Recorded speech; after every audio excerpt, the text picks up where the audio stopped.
Welcome to cricket info channel. நம்ம இப்போ பார்க்க போகிறது என்ன பார்த்தீங்கன்னா, ஜஸ்ட் இப்போ ரீசெண்டாக நடந்த இந்தியா வர்சஸ் பங்களாதேஷோட டெஸ்ட் மேட்சோட ரிப்போர்ட் கார்டு தான் பார்க்க போகிறோம். ஸோ வாங்க வீடியோக்குள்ள போகலாம். ஃபர்ஸ்ட் எனக்கு தெரிஞ்சு நான் பேட்டிங் ஆட வயசே போயிட்டேன். So first Rohit Sharma as a பேட்ஸ்மேனாக எனக்கு தெரிஞ்சு ஃப்ளாப்புங்க. இந்த டெஸ்ட் மேட்ச்ல எனக்கு தெரிஞ்சு ஃப்ளாப். ஸோ பேட்ஸ்மேனாக பார்த்தீங்கன்னா ரன் அவ்வளோவா வரல, பட் ஆஸ் அ கேப்டனாக பார்த்தீங்கன்னா எப்பவுமே பண்ணுற மாதிரி பண்ணிட்டாரு. அவரோட ஜாபை கரெக்டாக பண்ணி முடிச்சார் எனக்கு. ஸோ அதனால நான் இப்போ ரோஹித் சர்மாக்கு கொடுக்குற பாயிண்ட் எவ்வளோ பார்த்தீங்கன்னா, அவுட் ஆஃப் 10 5. தென் ஜெய்ஸ்வால் சுட்டி குழந்தை. அவர் ஜெய்ஸ்வால் சொல்ல முடியாதுங்க. அவர் வந்து 60+ ஆவரேஜ் வச்சிருக்காரு. நம்புவீங்களா நீங்க? 10 மேட்சஸ் தான் ஆடி இருக்காரு எனக்கு தெரிஞ்சு 60+ average. So one of the best find தான் நான் சொல்லுவேன் இந்தியன் டீமுக்கு. இது மாதிரி ஓப்பனர் கிடைக்க உண்மையிலே இப்போ ஆஃப்டர் ரோஹித் சர்மா விராட் கோலி ரிட்டையர் ஆகிட்டார், நெக்ஸ்ட் ஜென்ரேஷன் இவங்க தான். ஸோ அப்படி இருக்கும்போது நல்ல ஃபைண்ட் எனக்கு தெரிஞ்ச ஜெய்ஸ்வால் வந்து செம பெர்ஃபார்மன்ஸ் பண்ணியிருக்காரு. 2 மேட்சுமே சரி, 2 டெஸ்ட்லையும் செம பெர்ஃபார்மன்ஸ். ஆக்சுவலாக சொல்ல போனால் ஜெய்ஸ்வால் அடிச்சனால தான் பின்னாடி கொஞ்சம் வந்து எல்லாரும் சப்போர்ட் பண்ணி நல்ல ஸ்கோர் எடுத்துட்டு போக முடிஞ்சுது. ஸோ ஜெய்ஸ்வாலுக்கு நான் தரது வந்து 9 அவுட் ஆஃப் 10. தென் அதுக்கப்புறமா கில்லை பற்றி நான் சொல்லணும்னா, சப்போஸ் யாராவது கில் ஃபேன் இருந்தால் என்னை மன்னிச்சுக்குவேன். You want to deserve test match, அதான் ஃபேக்ட்.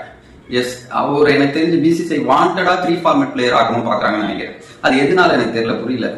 எதனால கில்ல வந்து இவ்வளோ கேர் எடுத்து 3 ஃபார்மேட் பிளேயரா அவங்க கில்ல காட்டுறாங்க வெளியேன்ட்டு எனக்கு ஒன்றும் புரியல. என்ன பொறுத்த வரைக்கும் கில் வந்து பக்கா ஓடிஐ பிளேயர், டெஸ்ட் கூட கிடையாது. ODI player and T20 player இல்லை. என்னை பொறுத்த வரைக்கும் கில் வந்து ஓடிஐ மட்டும் தான் ஃபிட்.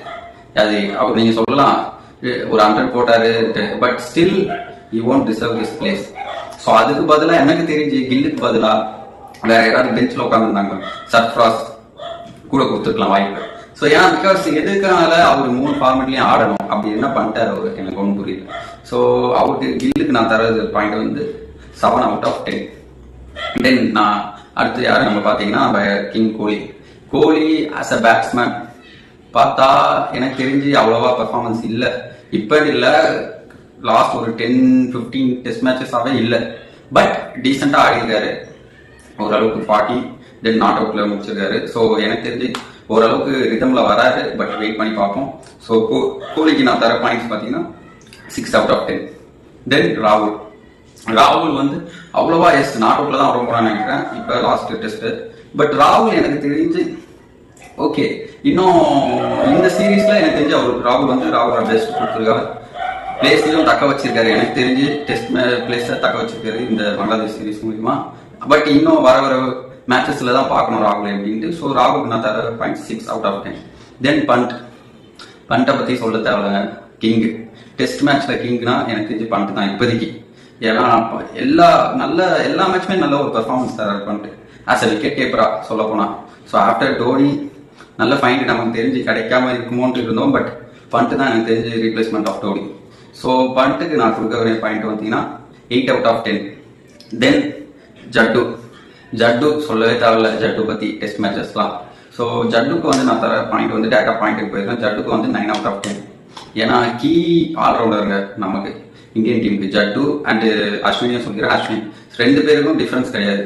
2 பேரும் விக்கெட் வேணுமா, ஒன்று அஸ்வின் வந்து விக்கெட் எடுப்பாரு, இல்லைன்னா அஸ்வின் எடுக்கலாம், ஜடேஜா வந்து விக்கெட் எடுப்பாரு. ஸோ இப்படிதான் இந்த சைக்கிளில் தான் போய்கிட்டு இருக்கு கடந்த டெஸ்ட் ஃபுல்லாவே. ஸோ எனக்கு தெரிஞ்சு 2 பேருக்குமே, அஸ்வினுக்கும் சரி ஜடேஜாக்கும் சரி, நான் வந்து தர பாயிண்ட் வந்து 9 அவுட் ஆஃப் 10 தான். பட் நான் என்ன நினைச்சேன்னா, அஸ்வின் வந்து ஜஸ்ட் சென்னையோட முன்னாடி, என்னோட பெர்ஸ்பெக்ஷன் சொல்றேன், முன்னாடி வந்து அஸ்வின் வந்து நான் ஃபர்ஸ்ட் டெஸ்ட் சென்னையில நடக்கும்போது நடக்கிறதுக்கு முன்னாடி என்னோட தாட் என்னன்னா, ஓகே சென்னையில நடக்கிறது தான் லாஸ்ட் டெஸ்ட் தான், இந்த டெஸ்ட் தான் அஸ்வின் லாஸ்ட் மேட்சா இருக்கும் நான் நினைச்சேன். பட் அவர் அதை அப்படியே டோட்டலா மாத்திட்டாருங்க.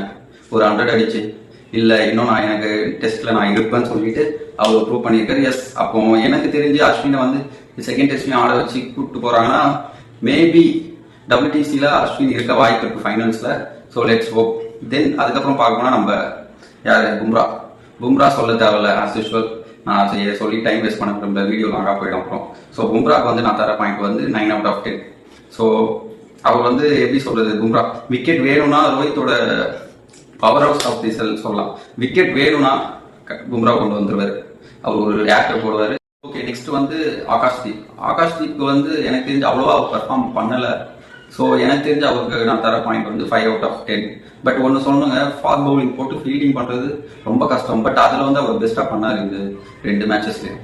ஸோ அதை நம்ம பாராட்டியே ஆகணும். தென் லாஸ்ட்டாக தான் வராரு நம்ம சிராஜ் ஐயா. நான் சொன்ன மாதிரி தான், கில்லுக்கு சொன்ன மாதிரி தான், எதுக்கு 3 ஃபார்மேட்ல சிராஜ் வச்சிருக்காங்கன்னு எனக்கு புரியல. எந்த கோட்டால அவர் வராதுன்னு தெரியல. ஏங்க நம்ம தமிழ் பையன் யாரு நட்டு, ஏன் ஒரு ஃபார்மேட்லயாவது வாய்ப்பு கொடுக்கலாமே நட்ராஜனுக்கு? இல்ல மத்த எவ்வளவு பவுலர்ஸ் இருக்காங்க, வாய்ப்பு கொடுக்கலாமே. எனக்கு தெரிஞ்சு சிராஜ் எதுக்காண்டி கூடயே கையை பிடிச்சி கூப்பிட்டு போறாங்க எல்லா மேட்சும் தெரியல. அது பிசிசிஐக்கு தான் தெரியும், இதுல என்ன பாலிடிக்ஸ் இருக்குன்னு தெரியல. பட் சிராஜுக்கு நான் தர point 4 out of 10. Okay guys, நான் இந்த வீடியோ உங்களுக்கு பிடிச்சிருக்கோம் நம்புறேன். நெக்ஸ்ட் வீடியோல சந்திப்போம். பாய்.